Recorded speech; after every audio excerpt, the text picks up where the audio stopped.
뭐 세계에서 2등을 하는 회사가 너무 좀 많은 비판이 시달리는 게 저는 조금은 합리적이지 않다라고 생각하는데 우리가 어디 가서 2등을 해보겠습니까? 근데 예를 들어서 외국인을 붙잡고 물어보면 대만이 안전한 것 같아? 한국이 안전한 것 같아? 당연히 대만이 안전하지 않아? 10S인 칩이 스냅드래곤도 엑시노스도 아니고 미디어텍의 디멘시티가 들어갔어요. 몰랐습니다. 우리나라 인구 문제가 이런 테크놀로지적인 측면에서 영향을 미칠 거라고 저는 생각을 하거든요.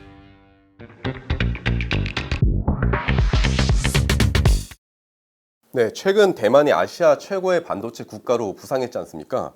그래서 이제 많은 분들이 갑자기 대만이 우리나라를 쳐쳤다고 이런 식으로도 많이 보고 계시던데 교수님께서는 대만이 어쩌다가 이렇게까지 급부상을 했다고 바라보고 계실까요? 반도체 비즈니스 모델이 여러 개가 있는데 옛날에는 이제 전통적으로 인티그레이티드 디바이스 매니팩처러에서 우리나라 말로 하면 종합 반도체 기업이죠. 네. 삼성전자, 인텔, SK하이닉스 본인들이 칩을 설계하고 제조까지 같이 하는. 그다음에 거기에다가 반도체 장비를 납품하는 장비 회사들. 우리가 뉴스에서 접해봤던 어플라이드 머티리얼스나 램리서치, ASML. 그다음에 그 재료를 공급하는 기업들. 머크라든지 에어 리퀴드 이런 것들이 이렇게 있는데 그래서 그 세 개가 협업을 하면서 디바이스를 만들었는데 그렇게 만든 칩들은 보통 우리가 아는 CPU라든지 D램, 낸드 이런 거죠.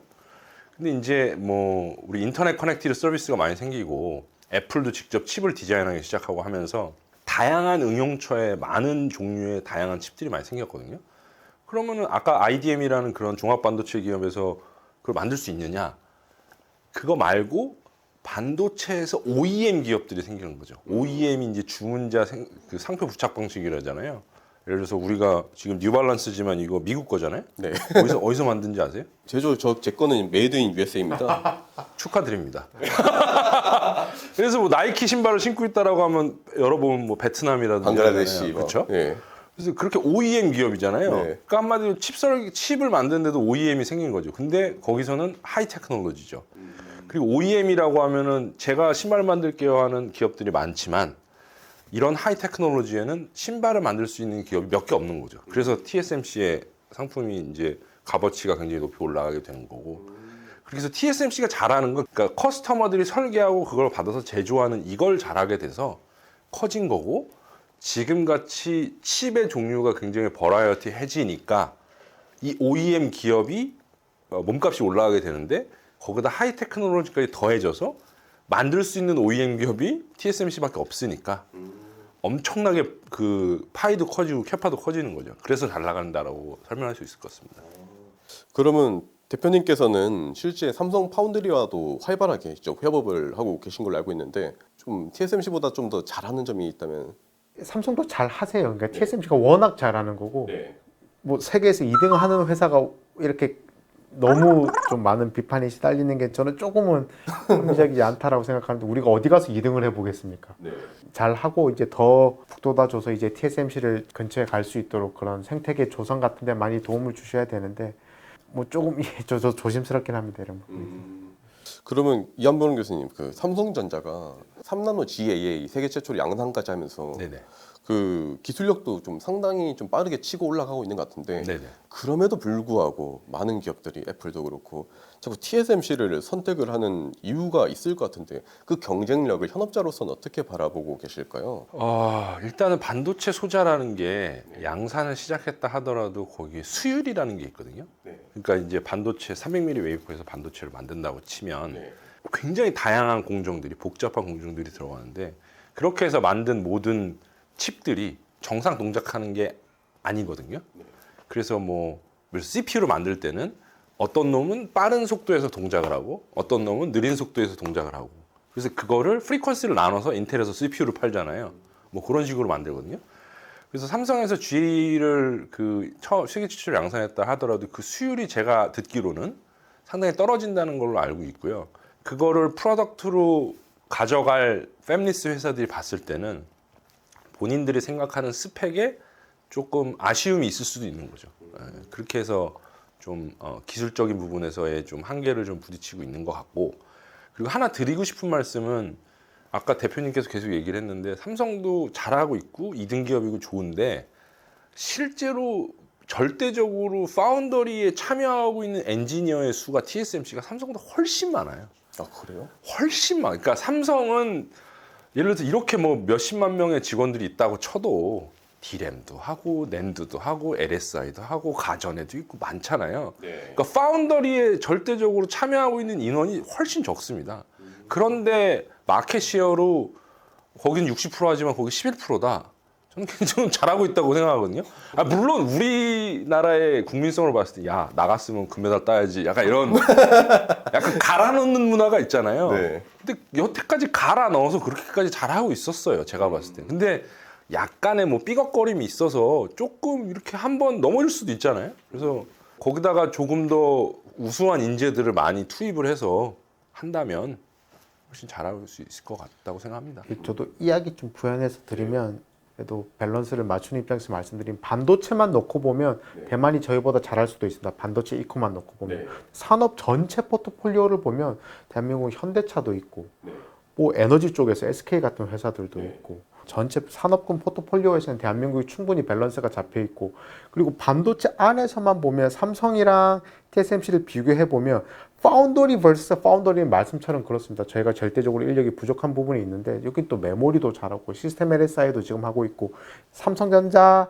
파운더리만 딱 떼고 저 TSMC 파운더리만 딱 떼서 비교하기엔 좀 뭔가 좀 약간 언페어한 분명 부분들이 있고 만약에 제가 삼성 파운더리에서 근무하는 엔지니어 입장에서 보면 굉장히 좀 불합리하다고 느끼면 자기는 뭐 여러 가지를 동시에 하고 있고 TSMC는 정말 대만의 모든 블레싱을 받으면서 정말로 국영기업처럼 커나가고 있는 상황이라 그러니까 앞뒤 다 떼고 그렇게 애플 투 애플 컴패리전으로 퉁쳐버리는 거에 대해서는 좀 예, 그렇지 않을까 생각합니다.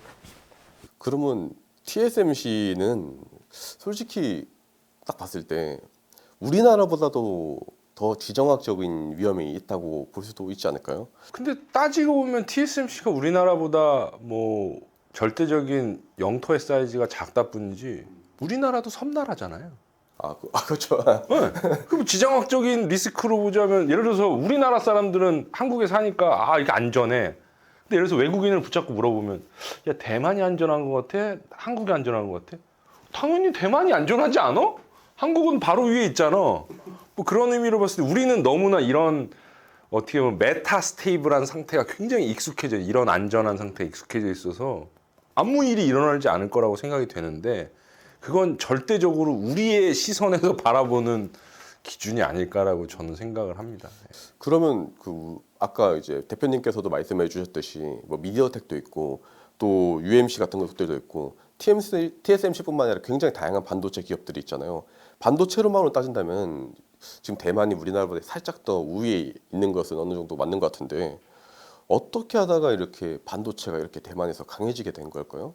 교수님 답을 알고 계시나요? 그냥 TSMC가 크면서 TSMC 주변에 에코가 같이 커나가는데 R&D도 선택과 집중을 하게 돼서 그렇게 되지 않았을까 저희 추측이긴 한데 저도 구체적인 내용은 잘 모르겠습니다. 제가 봤을 때는 정말 뇌피셜을 가득 담아서 얘기를 해보자면 사실은 TSMC던 우리가 잘했던 메모리 소자던 사실은 우리가 항상 얘기했던 로직이 딸린다라고 얘기를 많이 했었잖아요.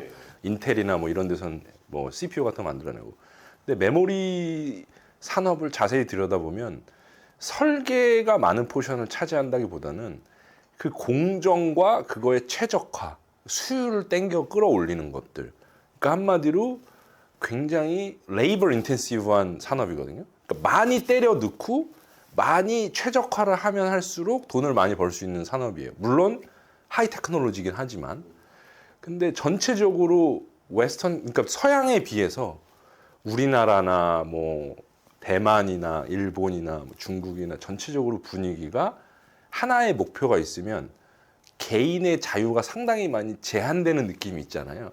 그러니까 그 산업의 방향과 성격과 굉장히 저는 잘 맞아떨어졌다고 생각을 해요. 그 집적화된, 그러니까 인력을 많이 투입하고 우리 할 수 있어라고 같이 전체주의적으로 나가자라고 하면 그 복잡한 기술이라도 만들어내고 최적화하고 아주 크리에이티브한 새로운 막 설계 아이디어가 떠올라가지고 빠바바바박 해서 커진 회사가 아니잖아요. 그렇죠. 그러니까 메모리를 잘하는 이유는 좋은 장비 사가지고 계속 만들어보고 작게 만들어보고 공정 최적화하고 수율 올리고 단가 낮추고 그런 거 우리나라 잘하거든요.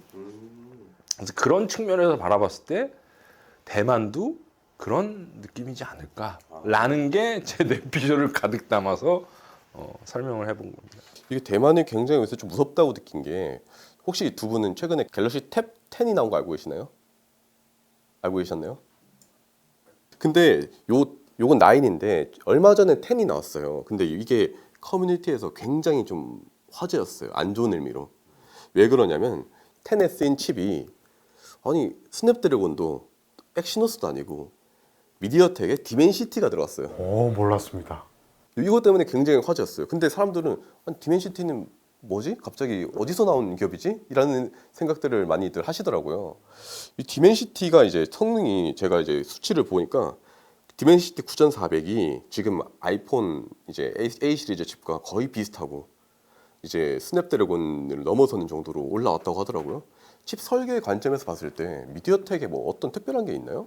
정말 잘하는 회사입니다. 보통 분들이 생각하시는 것보다 훨씬 이상으로 노하우도 많이 쌓여 있고 뭐 설계 단순히 뭐 아키텍처만 잘한다 그걸 넘어서서 지금도 마찬가지지만 예전부터 TSMC랑 콜라보레이션도 잘 돼 있고 2015년도 인텔에 있었을 때 이미 그때 미디어텍 벤치마크 해야 된다는 이야기까지도 있었습니다. 그게 10년 전인데 인텔 안에서도 좀 너무 기술적인 이야기인데 파워 레일이라는 게 있습니다. 이제 칩 안에서도 볼티지가 되게 여러 가지가 돌아다니는데 많이 쓰면 많이 쓸수록 아까 말했던 볼티지 레귤레이터를 많이 써야 되니까 가격이 올라가는데 그걸 적게 쓰면서도 더 저전력으로 설계할 수 있는 그런 기술력이 있었습니다. 그러니까 기본적으로 파워 버짓 이전에 코스트 버짓을 정해놓고 하는 게임에 있어서는 이미 10년 전부터 이길 회사가 없었습니다. 야, 칩 하나를 우리 무조건 단가를 35불에 딱 맞춰 라고 해서 게임을 시작했을 때 이미 10년 전부터 그걸 비트할 수 있는 회사가 없었습니다. 다만 이게 상장된 곳이 나스닥이 아니고 대만 시장이다 보니까 오늘 디스카운트가 있었고 전반적으로 로코스트 쪽을 중국 시장 쪽을 주로 하다 보니까 아직 많이 알려져 있지는 않는데 저도 그 얘기 듣고 나니까 되게 충격적인데요. 갤럭시 탭에 들어갈 정도면 이제 계속해서 올라가가 있던 거니까 이게 정말 기술력 그 자체만 놓고 보면 오히려 좀 비즈니스 스트래러지 쪽에서 좀 이슈가 있었나? 왜 이렇게 PR이랑 마케팅 같은 게 좀 덜 되지라는 생각은 하고 있었는데 엔지니어 입장에서 기술력만 보면 정말로 훌륭한 회사였고 지금도 마찬가지다. 이게 국민들 입장에서는 약간 자존심 상하는 일인가 봐요. 약간 미국 스냅드래곤 퀄컴 들어간 거는 뭐 알겠어. 근데 대만 칩이 들어갔다고? 이거는 좀 그렇다라고 보시는 분들이 좀 있는 것 같은데 혹시 어떻게 바라보세요? 아이폰 쓰고 계시잖아요. 글쎄요, 뭐 제가 봤을 때는 이게 시장 원리로 삼성에서도 아무 생각 없이 엑시노스를 빼진 않았을 거잖아요. 그러니까 당연히 가격과 그다음에 성능을 고려를 해서 넣었을 테고 물론 섭섭하죠. 한국인 입장에서 야 우리나라가 처음부터 끝까지 다 만든 거야. 너무 좋아. 그런 거 사는 건 되게 좋은데 그게 아니더라도 아까 대표님이 잠깐 언급을 했는데 우리가 이렇게 열과성을 낼 필요가 없이 좀 차분히 가만히 잘 지켜보면 시장 원리로 잘 정리가 되고 삼성에서도 와 그럼 우리가 이런 부분이 좀 부족하겠구나 잘 올라가고 엑시노스가 원래 잘하던 그 팹리스잖아요. 좋은 칩이었었잖아요. 그죠? 다시 잘 올라갈 거라고 생각을 합니다. 그러니까 원인을 따져보자면 엑시노스가 안 들어갔었던 이유는 파운드리 공정적인 측면이 많다고 저는 들었었는데 아까 말씀드렸던 것처럼 그런 것들이 좀 잘 정리가 되면 원상태로 잘 올라올 수 있을 것 같습니다.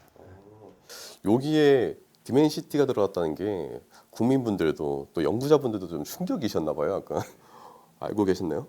저는 몰랐어요. 저도 오늘 대표님 때문에 알게 됐습니다.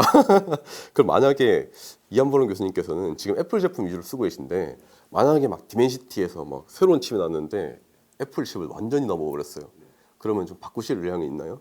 애플에서 디자인을 했다면 그대로 쓰겠죠. 이 디자인 마음에 안 드세요? 삼성 사랑합니다. 근데 잘 아시겠지만 저 아이폰 쓰고 있지만 네. 조립 대만 회사에서요. 팍스콘에서 합니다. 그렇죠. 아이폰 칩 대만 회사에서 만들어요. 누군가 약간은 그렇게 야 그거야 이렇게 약간 그런 느낌이 있네요. 선동하는 느낌이. 그래요? 네네네.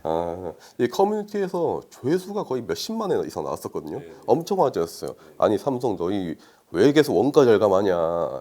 그 스냅드래곤 최신 칩 써야지. 그런 얘기도 많이 나왔었는데 그러면 이제 대만의 이 미디어텍이 제 생각에는 퀄컴 대비 좀 상대적으로 저렴한 가격으로 좀 승부를 보지 않았나라는 생각도 들거든요.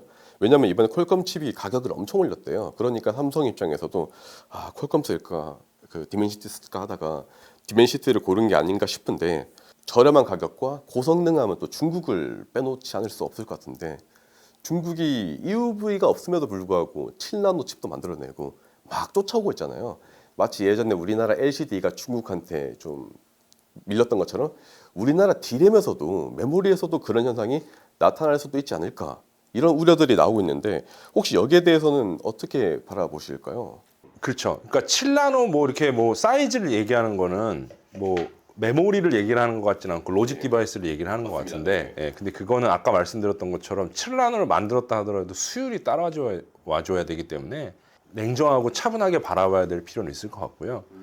그러니까 물론 중국의 장점은 엄청나게 많은 인구가 있기 때문에 그리고 훌륭한 그만큼 절대적으로 많은 똑똑한 수의 엔지니어가 있다는 소리잖아요. 그래서 어느 순간 되면 우리나라 같은 디램 기술력을 갖추겠죠. 근데 우리나라는 그동안 놀고 있는 건 아니겠죠. 그래서 좀 더 해야 되고 제가 봤을 때는 아까 잠깐 언급했던 것처럼 우리나라 인구 문제가 곧 이런 테크놀로지적인 측면에서 영향을 미칠 거라고 저는 생각을 하거든요. 그럼 삼성에서 예를 들어서 일해야 되는 절대적인 수의 엔지니어가 부족하고 SK하이닉스에서 일해야 되는 절대적인 엔지니어가 부족하게 될 건데 그걸 우리가 어떻게 극복해야 되느냐. 중국도 그거에 대해서 이제 굉장히 많은 신경을 쓰고 있잖아요.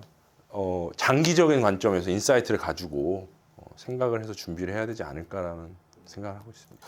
그럼 반도체를 설계하신 입장에서는 중국이 지금 어느 정도에 있다고 보실까요? 무척 잘합니다 역시. 예, 무척 잘하고 설계 기술력도 있고 다만 이제 공정이나 이런 쪽은 아직 한국과의 좀 뚜렷한 격차가 있다는 게 제 주변 분들의 교수님을 포함한 주변 분들의 말이고 대신에 AI 기술력도 무척 훌륭하고 그 AI 바로 밑에 있는 그 설계력도 예 굉장히 탁월한 걸로 저는 이해하고 있습니다. 근데 이게 밖으로 드러나지 않아서 저도 정확히 그거는 모르겠으나 이제 무시무시한 포텐셜을 가지고 있다. 실제로 화웨이 같은 경우들은 AI 칩 쪽은 아니지만 기존에 계속 좋은 SoC를 만들어 왔던 경력이 있어서 지금 파운더리 좀 이슈가 있고 전체적인 서포트체인 이슈가 있는데 이게 풀릴지는 모르겠지만 단기적으로 풀리게 되면 굉장한 포텐셜이 있는 팀으로 알고 있습니다. 실제로 중국 화웨이가 이제 SMIC랑도 이제 손잡고 막 EUV도 아니고 9세대 장비라고 볼 수 있는 어찌 보면 뭐 DUV로 아까 말씀하셨듯이 이제 7나노라는 이제 그런 것도 만들어내고 있는데 이걸 보고 막 미국에서 막 충격받았다 막 이런 기사들도 나오더라고요. 약간 이런 부분에서 혹시 SMIC에 대해서는 좀 기술력에 대해서 어느 정도라고 볼까요? 그래서 저는 이제 공정하는 사람 측면에서 봤을 때는 그렇게 뭐 뚜렷한 기술력을 뽐내거나 그런 거는 제가 이렇게 막 들어본 적은 없고 그러니까 예를 들어서 제가 말씀드리는 기준은 유명한 소자학회나 이런 그런 공정학회들에 보면 회사들도 와서 간간히 발표도 좀 하고 그런 유명한 회사들 그런 데서는 그런 분들이 또 간간히 나오시거든요. 뭐 삼성이나 하이닉스나 뭐 TSMC나 인텔이나 뭐 이런 데서 그런 활동도 하는데 그 회사들에서는 크게 제가 좀 본 적은 없는 것 같습니다. 중국이 지금 잘하고 있는 거는 반도체 설계와 AI라고 봐도 무방할까요? 그걸 더 잘하고 있다라고 얘기하는 게 맞겠죠. 공정보다는. 예. 많은 분들이 이제 중국 기술력이 굉장히 올라와가지고 기사를 보니까 2023년에는 미국을 넘어섰다고 하더라고요. 연구 성과만 따진다면 그 정도로 올라왔다고 보는데 이게 체감이 혹시 좀 되시나요? 그러니까 논문이 얼마나 냈느냐 이거잖아요. 근데 미국의 인구가 3억 5천이거든요. 근데 중국은 그거보다 4배 정도 많잖아요.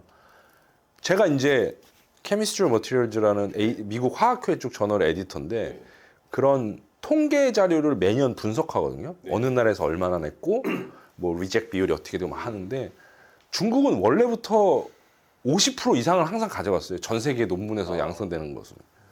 굉장히 많습니다. 왜냐하면 그게 거기서 연구자들도 많고 정부가 그만큼 투자도 하고 그리고 뭐 예를 들어서 미국이나 서구 선진국에서 교육을 받고 다시 중국으로 돌아간 그런 훌륭한 교수님들이 많이 계셔서 굉장히 이제 많은 수의 연구들이 이루어지고 있긴 하죠. 근데 아까 말씀드렸던 것처럼 반도체 공정 같은 특정한 이런 분야들에 대해서는 집중적으로 그런 쪽을 이렇게 정부나 산업계에서 이렇게 밀어주는 그런 흔적은 아직까지는 막 엄청나게 티나게 보이진 않긴 합니다. 근데 어쨌건 중국의 연구 볼륨은 원래 컸다. 원래 컸다. 원래 컸습니다. 혹시 스타트업 시대에서는 이런 게 느껴지시나요? 중국 스타트업들이 막 치고 올라오고 이런 것들이야.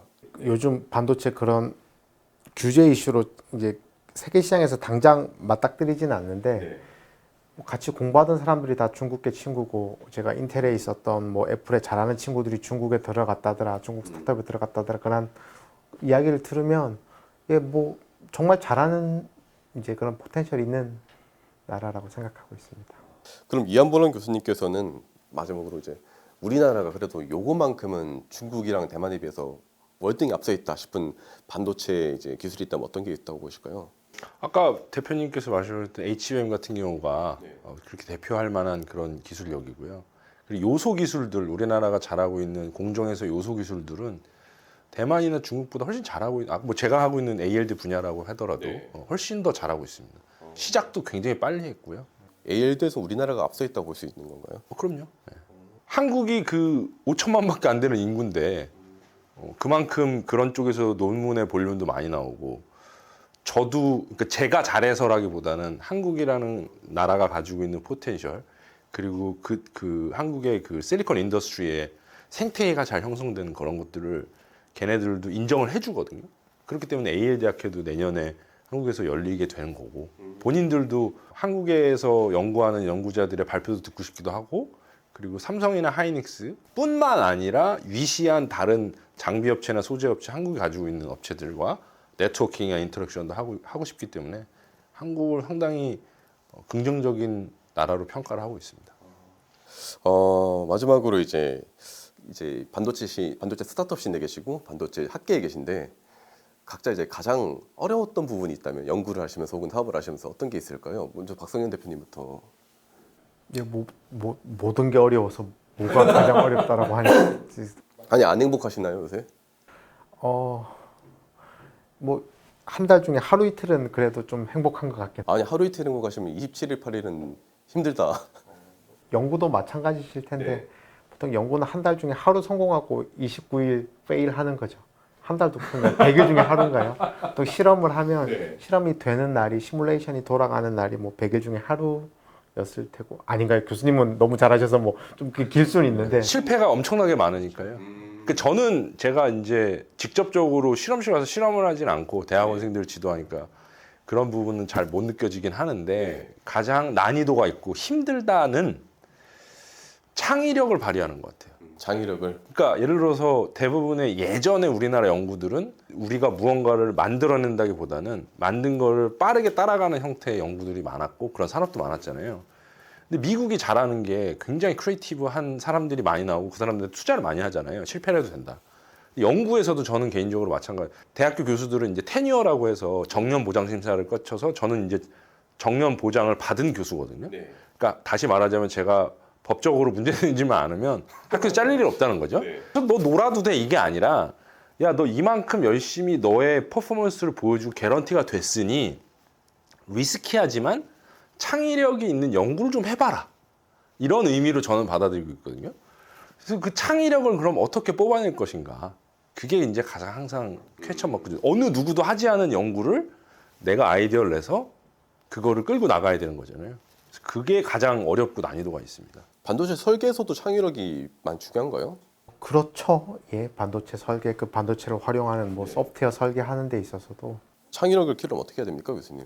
많이 놀아야 돼요. 많이 놀아야 된다고요? 단적인 예를 들자면 제가 대학원 때는 창의력이 거의 1도 없었어요. 네. 그런데 포닥이 되니까 포스닥이라고 박사 후 과정이 되니까 조금 생겨요. 왜냐하면 박사 과정 때는 너무나 바쁘고 막 해야 될 일도 많고 하니까 창의력을 가질 만한 시간이 생기지 않습니다. 근데 포스닥 때는 그거보다 조금 여유가 있어요. 창의력이 이제 떠오르기 시작하는 거죠. 내일이라고 생각하고. 근데 교수가 되면 포스닥 때보다는 조금 더 여유가 생기잖아요. 본인의 스케줄을 좀 조절할 수도 있으니까. 그래서 학생들, 저희 실험실 같은 경우는 학생들의 출퇴근 시간이 따로 없거든요. 어디서 일해도 되지만 네가 참여해야 되는 미팅만 참여해라. 그렇게 되면 저는 개인적으로 많이 놀고 누워가지고 쇼츠도 좀 보고 릴스도 보고 쉬다가 그러면 갑자기 화장실에서 야, 이건 이렇게 해볼까? 이렇게 떠오르는 경우들이 굉장히 많거든요. 그래서 많이 쉬어야 됩니다. 대표님 어떻게 생각하세요? 좀 리벨리온 직원분들은 좀 쉬시나요? 그런 거 죄송하죠 저희가. 리벨리온은 근태가 좀 어떻게 되십니까? 자율주퇴근입니까? 이게 뭐 출퇴근 시간이 정해져 있지는 않습니다. 근데 일 자체가 너무 많아서 제가 늘 죄송한 부분이 있습니다. 네, 그러면 지금까지 이제 박성현 대표님과 이한불안 교수님 모셔가지고 대한민국 반도체에 대해서 또 TSMC 미디어텍에 대해서 말씀 나눠봤는데요. 이렇게 두 분 모두 시간 내주셔서 감사드리고요. 다음엔 더 좋은 컨텐츠로 찾아뵙도록 하겠습니다. 감사합니다. 감사합니다. 네, 수고하셨습니다. 감사합니다. 수고하셨습니다.